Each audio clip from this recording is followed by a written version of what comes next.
So, how'd you guys do on the quiz to determine if the specific interventions were classified as tier one or tier two and three? Here's some specific examples that would fall into each category. Um, Remember that tier one differentiated instruction happens in the core, and tier two and three intervention would take place in your small groups and tutoring and iTime, Saturday school, all of those times.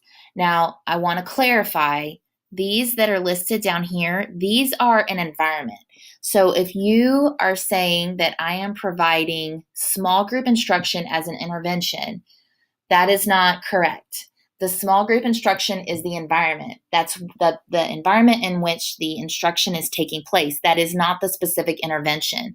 The intervention would be possibly research-based resource. What we're looking at right now for research-based resources is LLI. So several of your students may be using LLI. Remember, this is not a resource that teachers have to create. It is scripted, it is research-based, and everything that we need to successfully move students through the program is right there. Another example is iStation. Forgive me for having this on there twice, but iStation falls into both categories.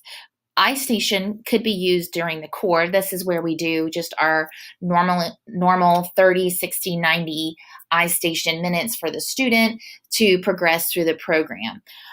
Where it serves as an intervention would be if we're using any of the specific lessons from iStation that would address any students who are showing up on the priority report.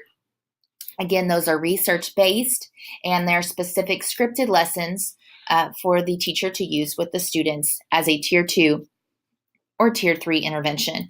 Mondophonics, in the lower grades, Mondophonics is not considered a tier two or tier three intervention because that is a resource that's provided to all students as part of the curriculum. However, when you get to the upper grades where Mondophonics is not part of the curriculum that they're using, you may have students in the upper grades who do not know how to decode words, do not know how to phonetically sound out words. So that's where you could utilize Mondophonics as a tool or a resource as a tier two or three intervention for those particular students.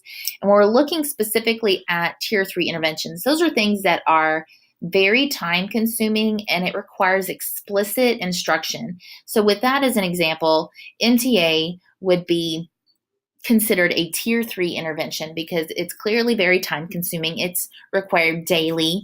You need to provide a minimum of 45 minutes a day within this program. And it's not something that's going to be completed in a short period of time. Students are in the program for an extended period of time until they've worked through the kits. So this is just an idea of the different resources and the different interventions that would fall into tier one instruction and those that would fall into tier two and tier three. Remember, one of the main things to remember is all of these down here, small group instruction, Saturday school, tutoring, and iTime, those are not interventions. Those are the environment in which the intervention would take place.